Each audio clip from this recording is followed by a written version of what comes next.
UFC 282. This is the weigh-in recap show, full card predictions, and the betting breakdown. We're going to talk about each of the matchups after seeing the fighters on the scales. I'll pull up the images from the official weigh-ins and the face-off from the ceremonials. Make sure you guys smash the likes. If you're new, subscribe. Turn those post notifications on and make sure to share the video as well.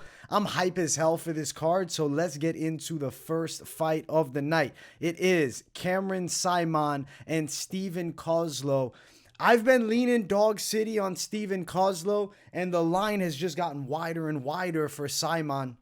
I do think Steven Koslow is going to be a legit threat to Saaiman on the floor. Now, the South African Saaiman is a real prospect. He trains with Dricus du Plessis, and I know Koslow's coming in on short notice. As we look to the scales, I don't think Koslow looked too shabby. He looked pretty damn lean. He looks like a guy who's been preparing to fight. And then you look on the other side, Saaiman shredded out, ready to go. He's preparing for this date for a while. And if we pull up the face-off here, I'll bring this thing in right here. Face-off, you see a little bit of height towards Saaiman. Koslow's got a little bit of muscle. I don't really think the physical attributes of either guy are like something overly concerning. Saaiman could get it to the floor and win by sub. Or excuse me, Koslow could get it to the floor and win by sub. Saaiman avoiding the floor, I think, can shine with his Muay Thai. I've been picking Koslow. I don't want to say I'm exuding with confidence picking him, but I am going to still ride with him in a close one. I think that him by submission would probably be the play if you are looking to bet him. This is a kid that has an incredible jiu-jitsu game. Yes, very short notice. Yes, Saaiman a difficult out. But I think Koslow can pull this thing off, guys. I'm going to go Koslow, win via sub. He's plus 300 money line. As far as the submission prop 2, sub is sitting at plus 650 best value.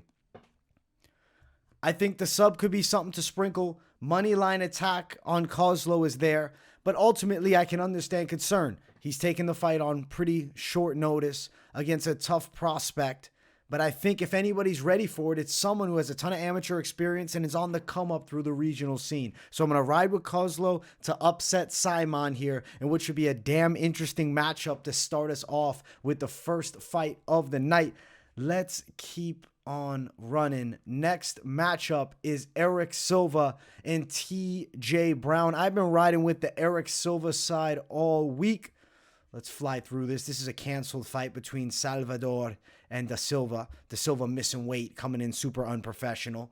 Then this fight here, Erik Silva looking shredded out. TJ Brown looking lean and ready to fight too. Honestly, he looks pretty badass with the hairdo. It's going to be a hell of a fight here for this one. I'm actually really excited to see Silva work. I think he's a real prospect. I know he's older at 35, but now or never really for him. And there's him on the scales, or excuse me, there's him at the face-offs with TJ Brown after the official ceremonial weigh-ins, not the official weigh-ins. What am I saying here, man? You know what the truth is I get thrown off because you got all the fights at the Apex. They do it right after. I honestly prefer that, analyzing it immediately after they get off the scales. Pretty soon they're doing the official face-offs, whereas these guys are fully rehydrated almost, or probably, and you can see as they face off with one another. Both guys in solid shape. I'm not concerned about the scales in this fight. I think what's going to be the winner will be the grappling skill sets of Erik Silva, man. I think he's got nasty jiu-jitsu. He's heavy on top. I think he can submit TJ Brown. So I'm going to go Erik Silva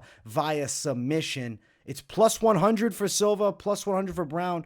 You got a plus for both depending where you're at. But it's pretty much even money. I would consider this a real pick'ems fight. But I am confident towards that Erik Silva side, and I do think he wins by sub. That's sitting at plus 300. My pick, Erik Silva for the win over TJ Brown in an exciting UFC debut, but also for the 35-year-old prospect, it's now or never. He needs this win. It'd be major for his career if he can pull this thing off. Next fight of the night, Billy Quarantillo and Alexander Hernandez. All week, I have been riding the side of Billy Q to win. I was wondering how Hernandez would look on the scale because he's jumping down a weight class after previously, fighting at 55 for like the past decade. He fought at 45 10 years ago. That's a long time. A decade's a long time. And he's older now, still not an old guy, but there he is, shredded out. I mean, I thought he was shredded out as they can get, really up a weight class.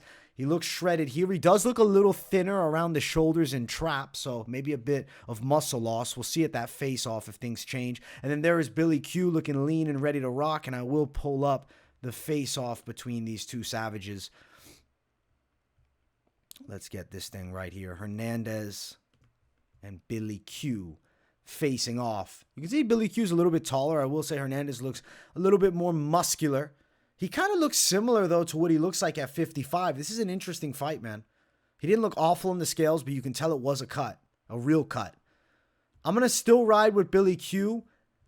I was feeling the knockout depending on Hernandez, and I know he looked decent on the scales, but we still don't know performance-wise. I mean, TJ Dillashaw made 125 and got annihilated by Henry Cejudo in that fight.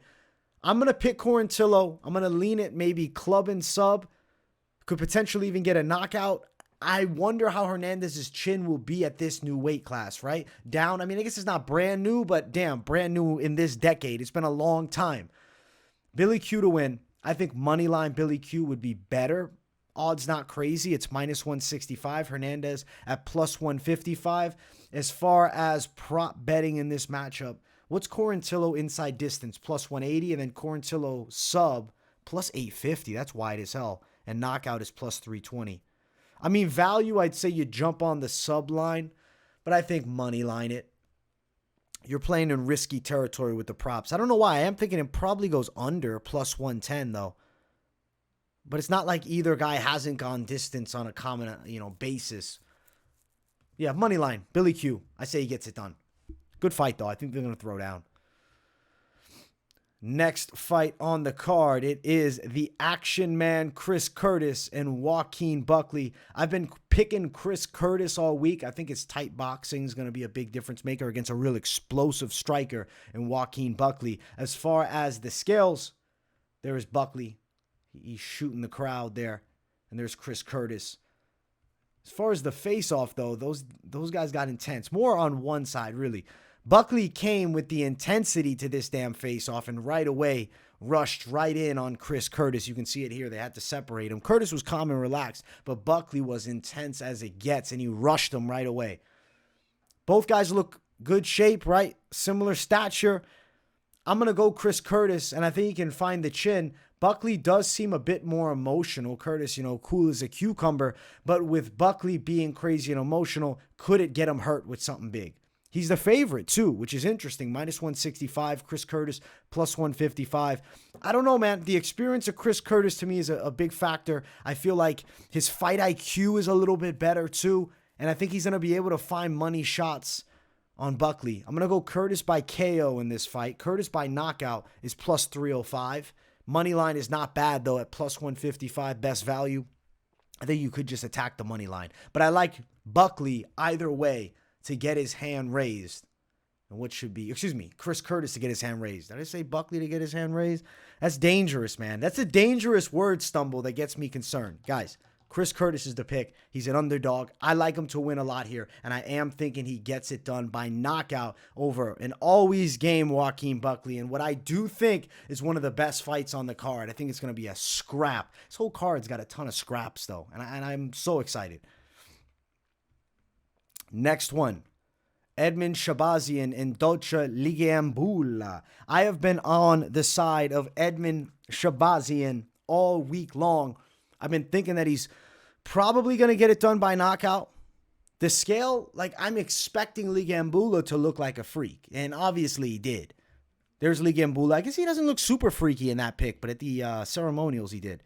Shahbazyan looks in really good shape too, though. I got to say, Shahbazyan looks ready to rock. And at 25, I'm expecting vast improvements since a camp change. I think Shahbazyan, very confident here. Especially, he could work a front kick up the center like Ankalaev did to Dolce. I think he can touch him with straights, high kicks.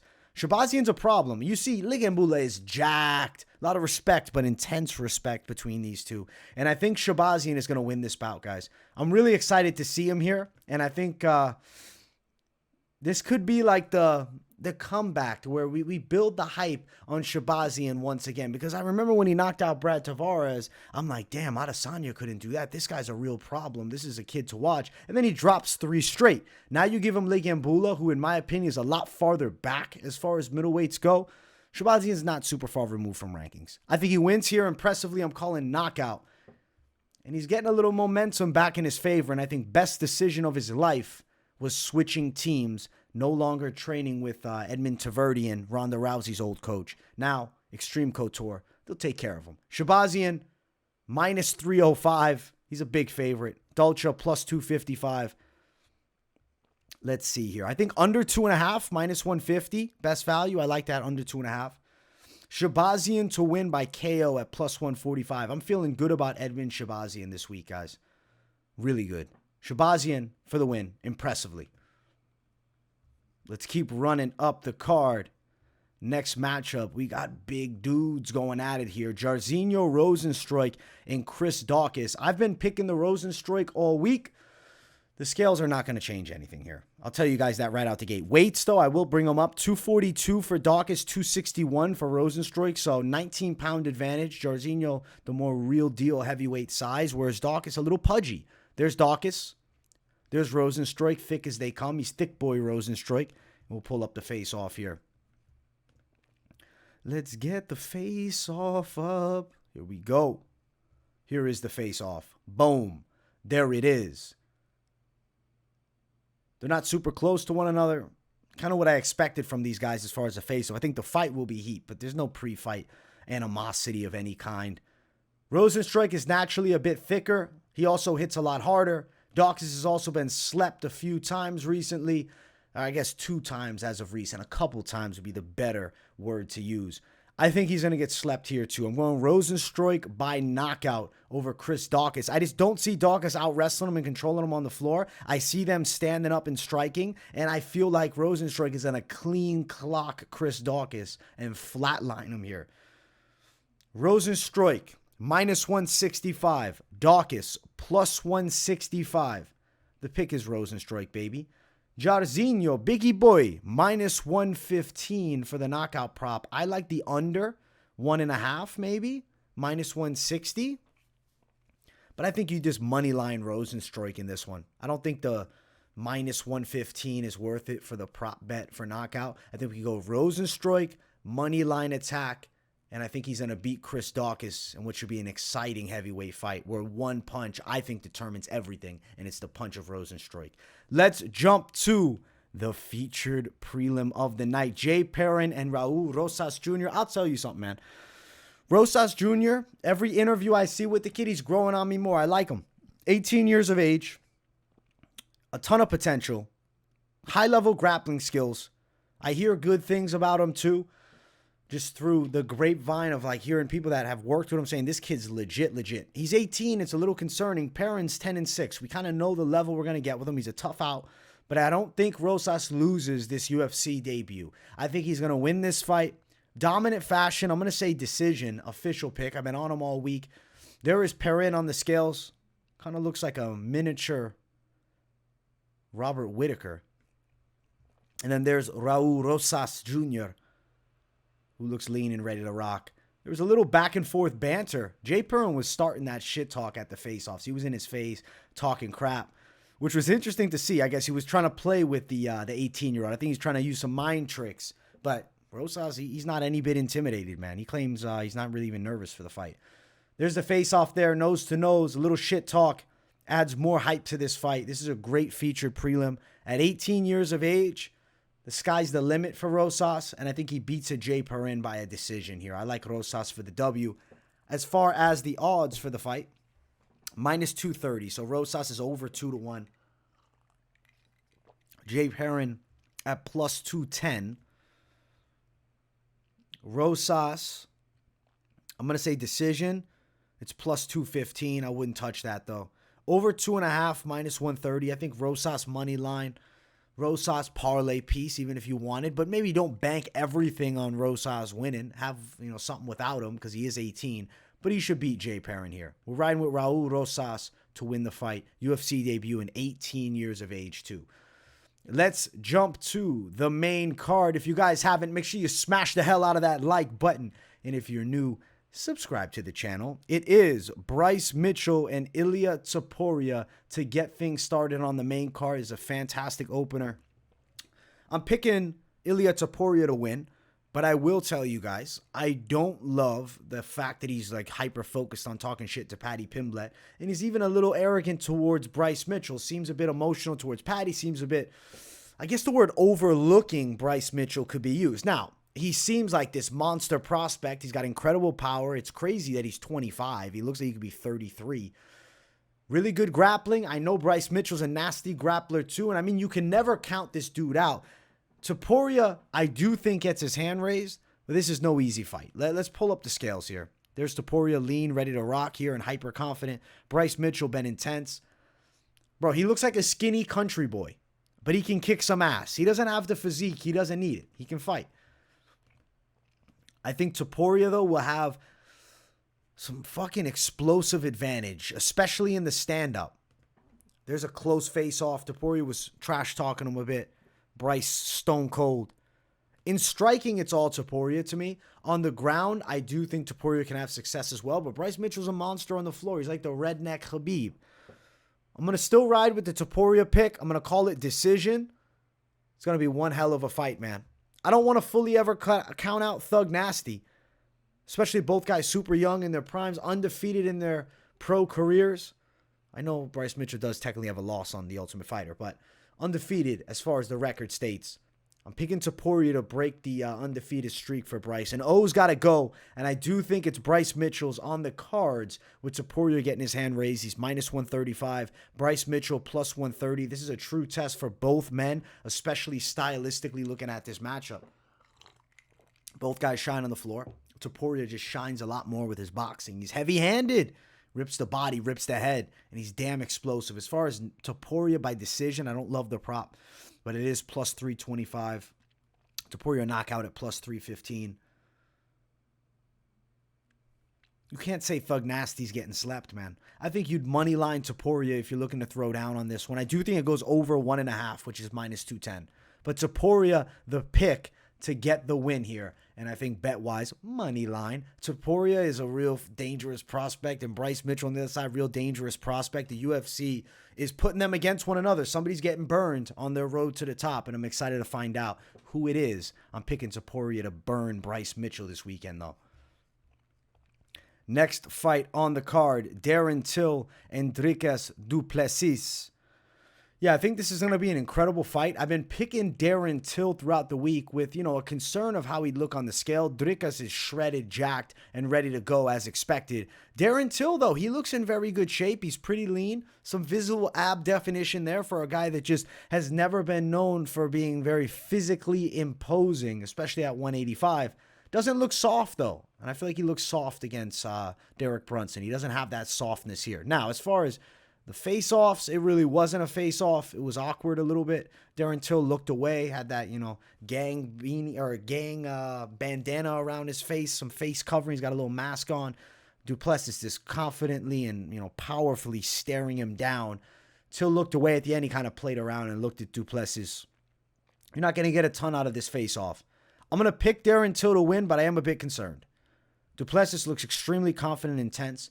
Darren Till, it's like you don't know what you're going to get for him. And if you get the best of Darren Till, I think he beats Dricus du Plessis. I just get concerned that we might not see such a thing. But I am picking Darren Till to win. I do think he'll get it done. I'm going to lean at that decision side. But shit, if Darren Till's on the money, I think he could find a money shot and put du Plessis out. Still, though, the gorilla Darren Till for the win. Plus 160 money line. Du Plessis minus 170. As far as touching props, I'm chilling, man. I'm chilling on the props. Over a round and a half at minus 150, though, I think could come true. But Darren Till money line, underdog attack would be the touch. That's my official pick. I think he can beat Du Plessis, but obviously you can see I have a bit of concern. Du Plessis is not an easy fight. He looked incredible on the scales. He looks game as hell. The face-off. Like, if you look at who win the press conference, I'm going to say Du Plessis beat him in the presser. I think Du Plessis is winning at the face-offs. We got to still watch them fight. I'm picking Darren Till to win the fist fight. Not an easy one, though. It's going to be a fight. A hard one. And one that I can't wait to watch, honestly. Next fight is the featured bout. It is Santiago Ponzinibbio and Alex Morono, the close money catch weight. I mean, I guess it's not super close money, but he's dog money, and he's game as hell, and he's on a 4-fight roll. The dude's a savage for stepping in on short notice like this against a game former top contender, really. He was in the top for a while, and Santiago Ponzinibbio. Morono talks about he just wants to travel around the world and fight everybody. He gets a big chance here to fight Santiago, who would be the biggest win for Morono, period, on his entire run. He's got a tricky style. Momentum's in his favor. He's getting it at 180, which I think favors the Morono durability. He's prepared to go long. I think he could catch Ponzinibbio with wide shots. That's a big concern for me. I know Ponzinibbio's looking good against his past two. Michel Pereira, extremely different style than Morono. And you look at, before that, Jeff Neal, extremely different style. You look at Leach. I know it's a different style than Morono, but they both throw wide hooks. I could see Ponzi being caught by some big shots. Hooks especially by Alex Morono. I'm going to pick Morono to get his hand raised. Leaning at decision, though, but he might find that chin and sleep Ponzi in this fight. I think he's a very live underdog. As far as how they looked on the scales, Morono, 180, ready to go. He looks about Morono. And then there's Ponzi. He looks solid as well. And we'll pull up the face-off between these two. Face-off right here. Let's bring it up. Similar statures. Calm, cool, collected face-off. I'm going to pick Morono for the upset. I think he can do it. I think he might knock Ponzi out, actually. Minus 160, Ponzinibbio. Plus 155, Alex Morono. Moneyline Morono would be the touch if you're looking to attack the dog. Over a round and a half is likely at minus 275. What's Morono by knockout? Upwards of plus 800, but as low as plus 475. If you got Morono by KO at plus 500, I mean, you could go light on it and touch it. But he definitely could win a decision too. And he's coming in on short notice. But I feel like without having to cut the additional 10 pounds, I think the gas tank holds for the full three. Morono's got a ton of experience, man. 22-7. That's a shitload of fights. Not as experienced as Ponzinibbio, but close. I'm going to pick Morono to do it and upset Santiago and get the biggest win of his career and move to 5 fights in a row. That'd be huge for him. Let's get to the co-main event of the evening. Paddy the Baddie Pimblett and Jared Flash Gordon. I've been riding Paddy Pimblett all week. Has everyone been doing the same pretty much? I think that he's going to be so quick with his transitions on the ground. He'll find a submission on Jared Gordon, who's a tough out, but just not that top caliber. And I don't think he's got the style to beat Paddy. He doesn't have enough power in the hands to put him out, in my opinion. He's got some wrestling defense, but I don't think he has the jiu-jitsu to match Paddy Pimblett. And also, he is older than Paddy by a fair amount, 34 versus 27. I think Paddy's really coming into that prime right now. The UFC's looking at him as the next big thing, and he's got a good shot to become it. Jared Gordon, lean, ready to go on the scales. Nice little flex for the camera. Paddy Pimblett shredded out. Paddy the fatty to Paddy the shredded motherfucker here. As far as the face-off between these two, it wasn't crazy intense. There's a lot of mutual respect between both these guys. Paddy a little bit taller. The statures aren't doing much for me. I think Paddy's going to be quicker with his stand-up, but he is a little bit reckless too. The chin comes high, but he comes in so fast. I don't think Gordon's going to have the explosive power to really hurt Paddy, especially Paddy with a 5-inch reach advantage as well. Paddy on the floor, quicker with his transitions. I'm going to say Paddy by submission. I'm thinking later sub, but I'm going to pick Paddy by sub, especially rear naked is kind of what I'm seeing. Minus 240, Pimblett, plus 225 for Jared Gordon. Paddy Pimblett wins by sub. It's plus 225. Moneyline, you know, it's a little wide in that minus 250 range. But Paddy should do it. I think he beats Jared Gordon. And I do think Paddy Pimblett is a real exciting dude to watch. I like moneyline Paddy Pimblett more than anything. The sub prop could be something you touch lightly, though. Not loving the over-unders. Paddy Pimblett to keep the hype train flowing and going. And a lot of exciting things in the future if he can get over a tall task in Jared Gordon, but one that I think he passes. I think we're flying colors too. I think we'll be impressed by Paddy at the end of it. It is time for the main event. Jan Blachowicz and Magomed Ankalaev. Super close-up of Ankalaev here. Listen, the pick has been Magomed Ankalaev all week. He's dangerous as hell because he's so patient and crisp with his technique, southpaw stance, quick combinations, good front kicks, has wrestling, Greco-Roman background, definitely can wrestle. Jan Blachowicz has ultimate KO power. I mean, the guy carries around a rope from someone that hung himself. The Polish power is real, and since that moment, he ran into that guy, and then he took that rope. His whole life has changed. He's the former champ, and he looks real dangerous on the feet against anyone.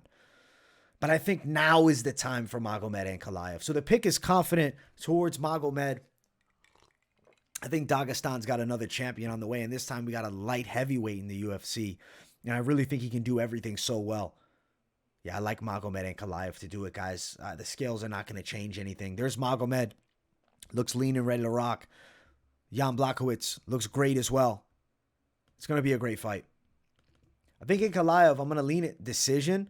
I was concerned about this fight maybe not being the most exciting fight ever, but I feel like Jan's going to force it to be exciting by just trying to close that gap with confidence. And I could see him getting caught coming in. Ankalaev definitely will mix in some takedowns if he feels any threat of that Polish power on the feet. There's a nose-to-nose face-off. A lot of mutual respect, but it's a fucking fight here. Ankalaev to win, leaning it by decision. Wide favorite. Upwards of minus 278. Best value, minus 355. Like wide line. Blachowicz plus 300. Underdog money. I do think we're going longer. I think Magomed would be more of the parlay piece. He's gotten very wide as this week has gone on. I do think it's going over a round and a half, which is minus 225. I don't want to bet over 4.5, but the value is not terrible at plus 150. Ankalaev by a decision is plus 230, and Ankalaev inside distance is plus 120. Yeah, I'm kind of chilling on the props for this fight. I think you would go Ankalaev, maybe a money line, but now it's gotten very wide. Parlay piece is certainly something that we can look at with Magomed Ankalaev. I think he wins the light heavyweight belt. I can't wait to see this fight. I'll be live for the entire card, guys, so make sure you tune into that fight companion. It's going to be a blast. And I really think that Ankalaev, it might be his era now. And huge fights on the horizon if he can get past Jan Blachowicz too. Let's talk about some parlays to finish things out here. Let's see what we can come up with for something on the safer side, but I also like the idea of, some good value. So we are going to add in Rosas, Edmen, Shahbazyan. That's minus 111. So the value's not great, but I am feeling the safety being pretty high of this matchup. If you added in Magomed Ankalaev, you got plus 145, Rozenstruik plus 286. But those are all pretty, wide favorites. So let's remove a little bit of the favorite action, and let's maybe add in something close. And Erik Silva brings you to plus 369. I like the idea of this one a lot, but Chris Curtis and Erik Silva on the slate, it's plus 1,048. I actually want to remove these favorites and just go close money and dog. Plus 368 if you got Chris Curtis and Erik Silva. Obviously, the line will vary depending where you're at, but I think this could be an incredible play too. If you just added in Magomed Ankalaev, plus 505, you're like, listen, I don't trust Erik Silva. He's just coming in. Plus 217 for that one. Let's go Paddy in the mix too. Let's go Jairzinho, Rosas, Edmen, and we'll go Erik Silva. Plus 2,426 if you're looking to like clean the board out here, which obviously high ask risk, high reward, but a nice little lottery ticket play. Unfortunately, we lost the Daniel Da Silva and Vincia Salvador fight. Da Silva came in way overweight, so honestly, it wouldn't even be a guy that you want your freaking parlays running on or even the bets at this point. But I like this one here. I think there's a good shot that this could come through. During the Gorilla Till one, that'd be wild too, plus 6,000. But, you're adding some risk in with all this shit. You're better off having a 2-3 fighter parlay and picking between these guys and, mixing and matching it your own way than just running across like this. And if Billy Q was there, it's plus 3,912. But the guys like that I'm feeling like, listen, you're in safe territory. I really feel Ankalaev, Edmen, Shahbazyan, Jairzinho, plus 172. Rosas could be another safe one, plus 285. Paddy the Batty, plus 440. We got some strong favorites, but we also got some strong confidence. And Erik Silva, plus 931. And then a Chris Curtis, plus 2,426. I really like this one, as wide as we gotten. Obviously, be cautious with your bets, guys. UFC 282, though, is going to be a hell of a card. I cannot wait for it. It's going to be sick. The final pay-per-view of 2022, and I think we're finishing out with a bang. I hope you guys enjoyed the weigh-in recap show. Let me know what you think of the picks in the comments. Much love to the people. Smash the likes. If you're new, subscribe. And if you don't have anything to say in the comments, drop a W in the chat just to support your boy. I appreciate each and every one of you watching the show, and I will see you all in the next one. Peace, everyone.